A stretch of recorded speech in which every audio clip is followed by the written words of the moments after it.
Good morning, midday, afternoon, or evening, maybe even night. Welcome back to the snow bunker. This is day 3 of our video lectures. Today we are going to talk about the Industrial Revolution and Rerum Novarum.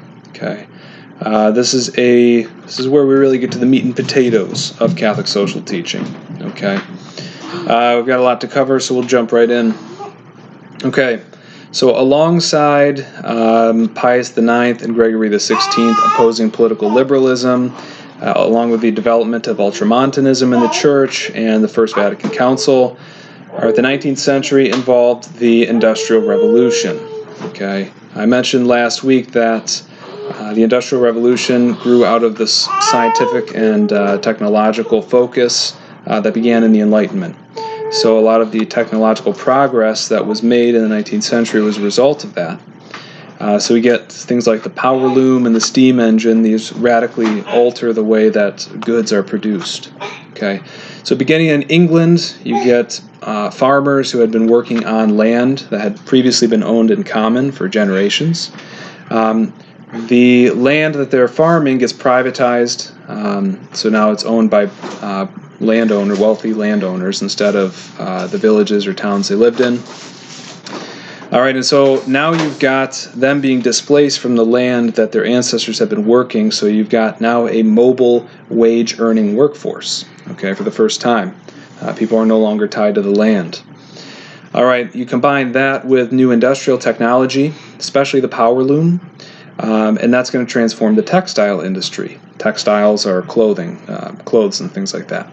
Okay, so you start to get factories or mills that are built to house the machinery, the looms that are now making these textiles. All right, and so you get this huge boom in production, and you get the spread of these factories. All right, so the first steam loom factory opens in 1806 in Manchester, and by 1823, 17 years later, you have 10,000 such factories throughout England. Okay, so huge boom in the number of factories, and as these factories spread rapidly, you get a huge number of jobs coming from that, and so large numbers of farm workers then, who have been displaced by the shift in land ownership, now move to the cities to go work in these factories. Okay, so society in England, and then later throughout Europe, quickly shifts from being primarily agricultural to now being primarily industrial.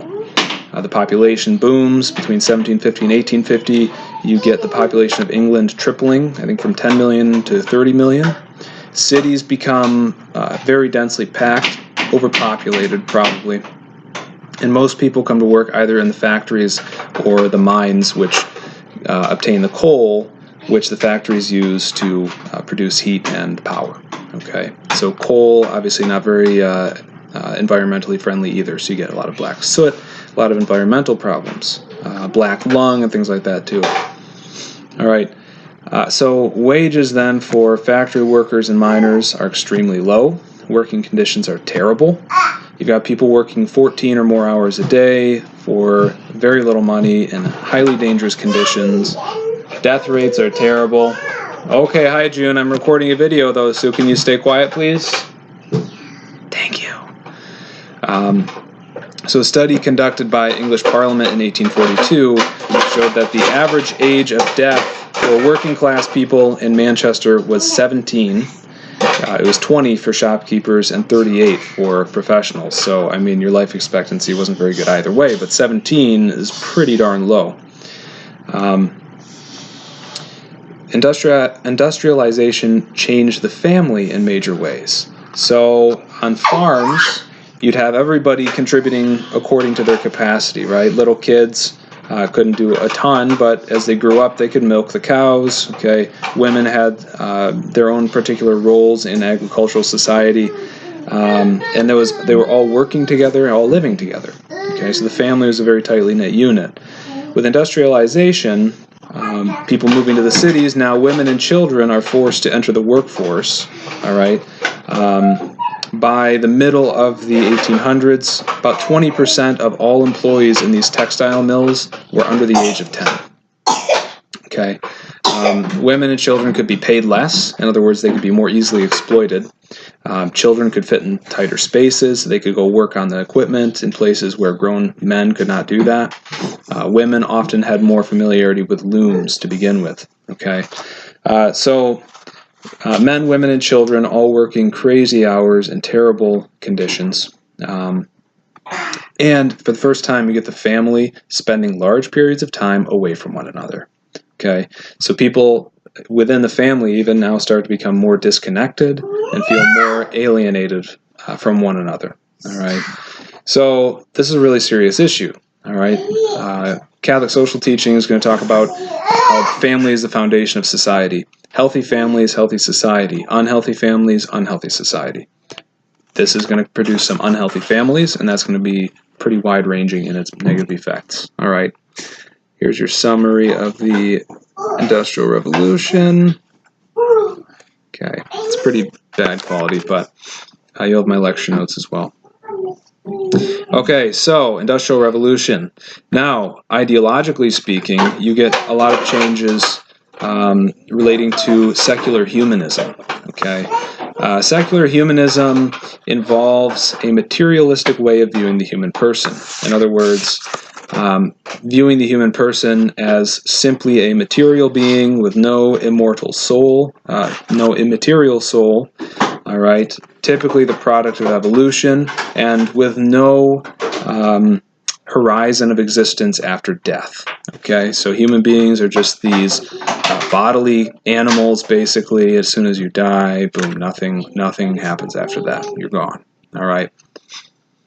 As opposed to the Christian anthropology, the Christian view of the human person, which involves the person being made according to the image and likeness of God, with certain fundamental and inalienable rights, which are received from the Creator, and as beings called to this supernatural vocation to participate in and experience the very inner life of God Himself for all eternity, right? That divinization, that theosis we talked about last semester.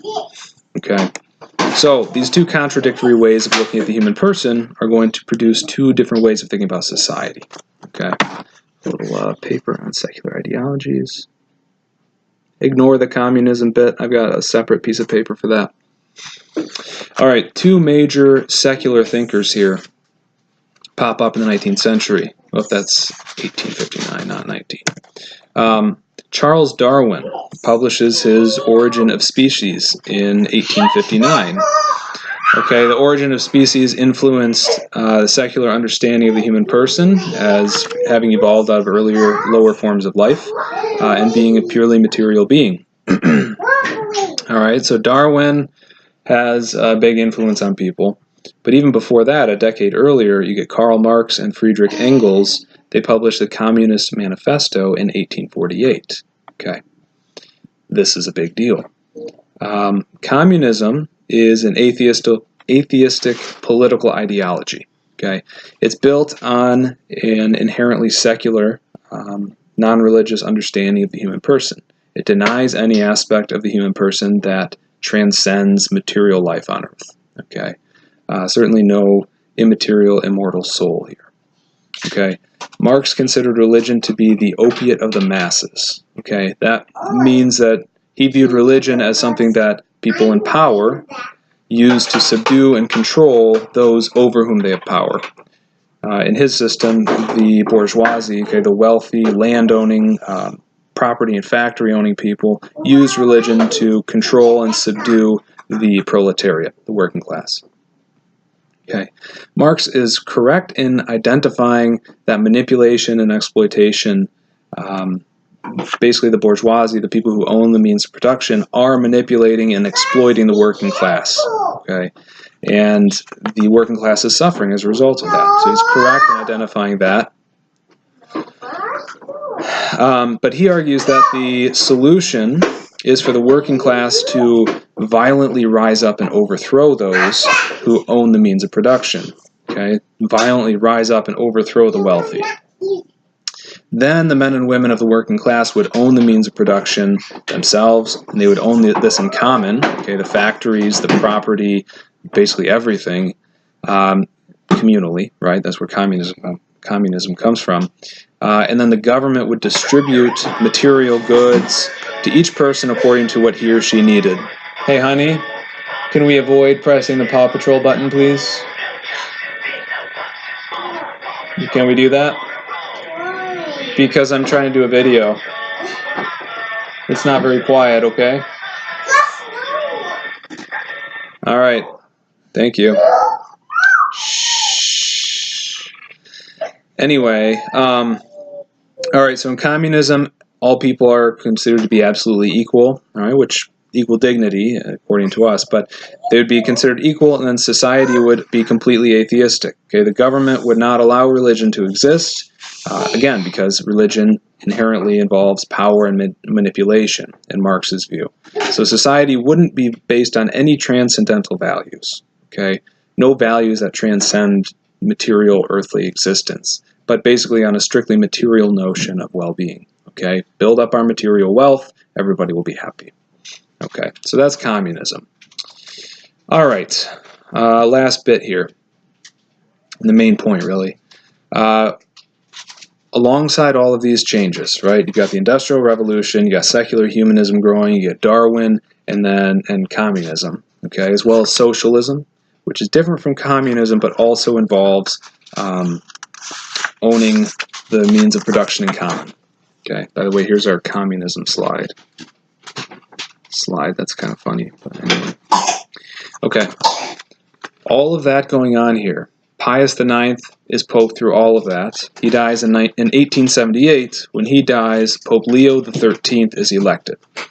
Leo is then Pope for 25 years, so 1878 through 1903. Again, another one of the longest reigning popes of all time. And in that 25-year period, he writes 87 encyclicals. Very productive teacher. He addresses everything from philosophy and education, biblical studies, to a variety of social issues. Okay, so the most famous and most relevant of his encyclicals is Rerum Novarum. Okay, all right, I will just hold this up right here at the beginning. It sets the stage for what I'll be talking about. Okay.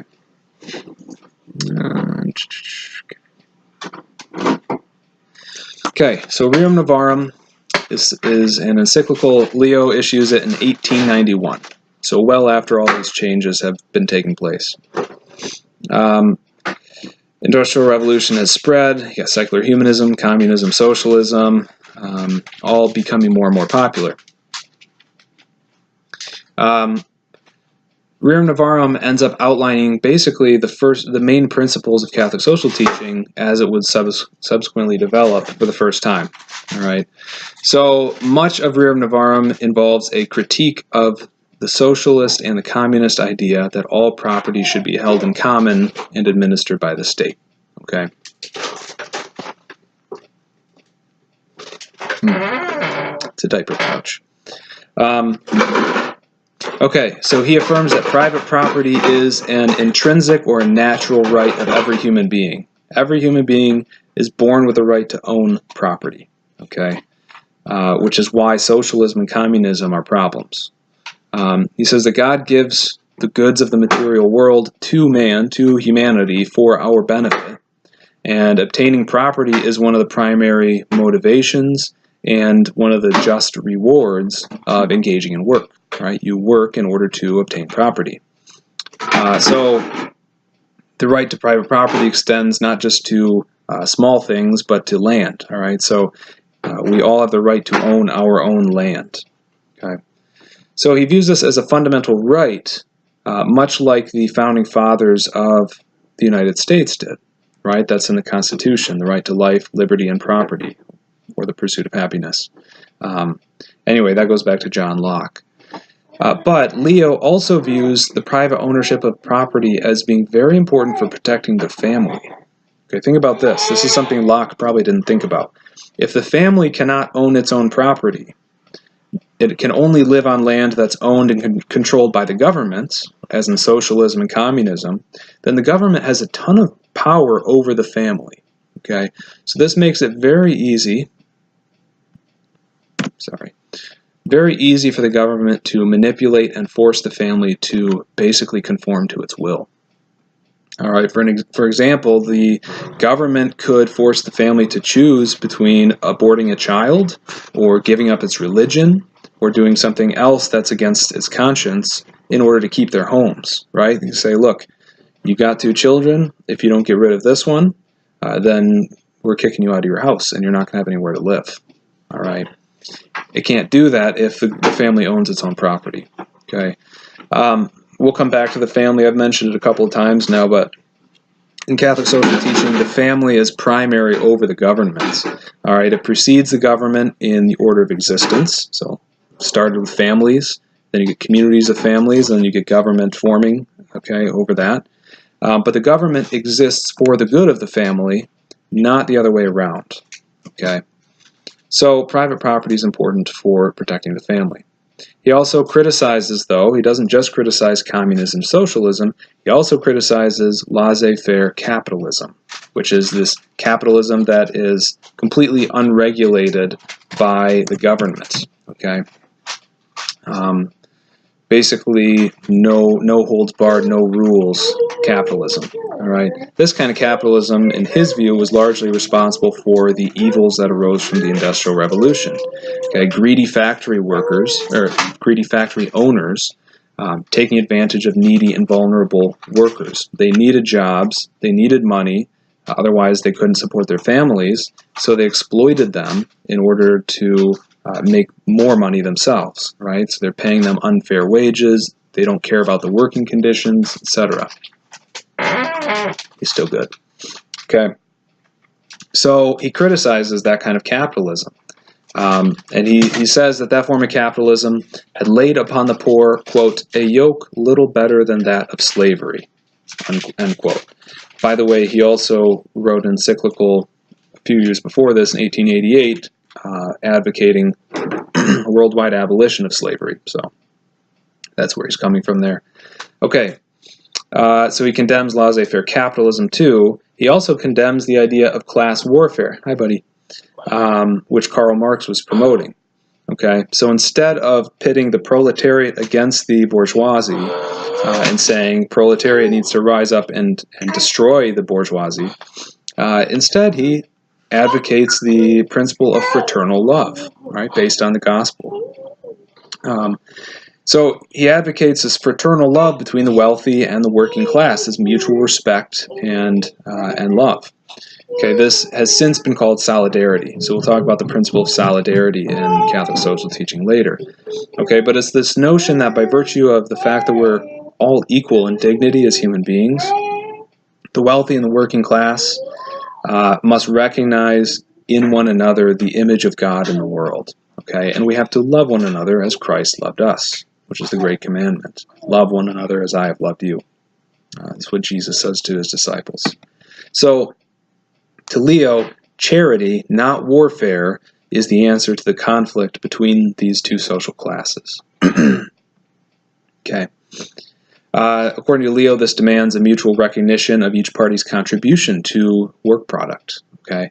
The wealthy provide the means and the materials of production. They provide the factories. They provide the raw materials.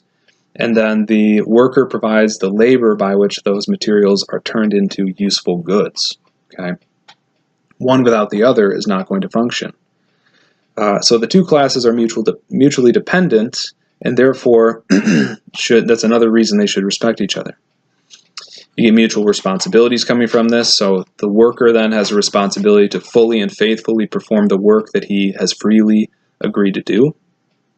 And the employer, for his part, must never work his employees beyond their strength or their capacity, and he must always provide a just wage that is sufficient to support, quote, a frugal and well-behaved wage earner, end quote. In other words, this is sort of the idea of a living wage, okay? Not excessive, not more than they need, but not too little either.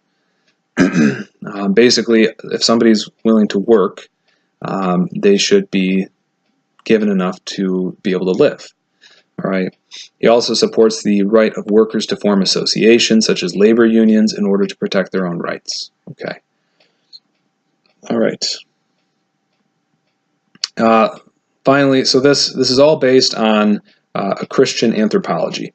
Okay, so Leo bases all of these principles on the Christian understanding of the origin, the fundamental rights, and the transcendent dignity and destiny of each and every human being. Okay.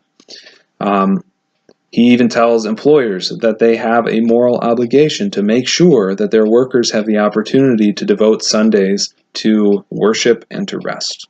Okay. So observing the Sabbath, Sunday obligation. In other words, Leo is blatantly rejecting the secular humanist understanding of the human person as a purely material being who ceases to exist when he dies. And again, he's highlighting the fundamental principle of Catholic social teaching, which is the dignity of the human person.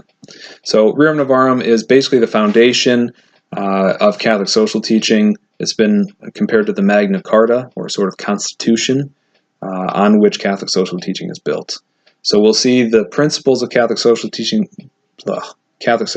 developed in greater detail as we continue to look at the history of its development. All right. So that's all I've got. Enjoy your third and maybe final snow day, and I may see you tomorrow. Gus, you have anything to say before I sign off? No, because he can't talk. All right. See you sometime in the future.